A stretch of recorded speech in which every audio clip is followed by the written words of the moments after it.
LPG संकट समय विकल्प व्यवस्था भाव में लोकों पर्याप्त जालेनी काठ जोगाई दिंतु सरकार एभली दाबी करिछि बीजेडी।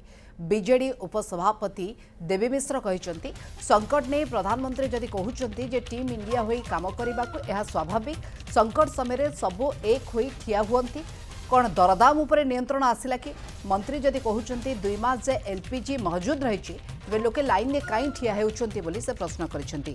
आग ओडिशार असल स्थिति कहतु सरकार परवर्ती समय विकल्प कौन ताहा सरकार जणांतु। सेबडे राज्य में तेल किंबा गैस संकट नाही बोली कहिसेंती मंत्री पृथ्वीराज हरिचंदन। विरोधी माने अपप्रचार करुछंती साधारण लोकों उपरे आंच आसवाकू दियाजिबो नाही। घरे गैस सेल रे विशेष असुविधा हेला भली लागु नाही। अन्य देशमानक तुलना रे आमे भलरे अछु। देश गोटिए ठीक नेतृत्वक हाथ में रही से भली असुविधा हेला परि लागु नाही। विरोधी केवल अपप्रचार करुछंती।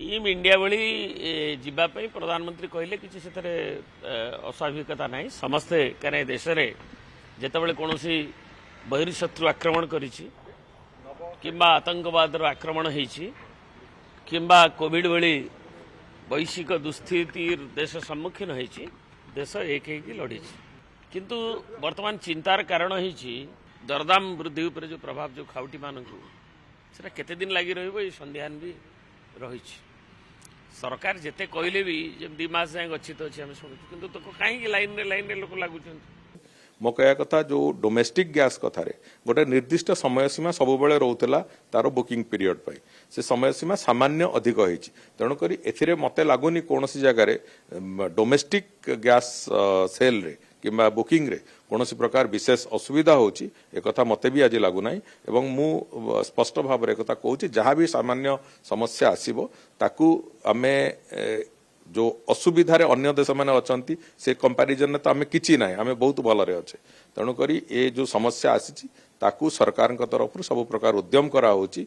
प्रधानमंत्री भी माने और मुख्यमंत्री मान संगे कथबार्ता होती प्रधानमंत्री भी विभिन्न दिगरु ताको चिंता करुचंती प्रधानमंत्री भी विभिन्न पदक्षेप नहीं सारी तेणुक आमे संपूर्ण आश्वस्त जे देश गोटे ठीक नेतृत्व हाथ में अच्छी एवं से आगामी दिन में कौन समस्या हम ना ये विश्वास आम समस्त अच्छी।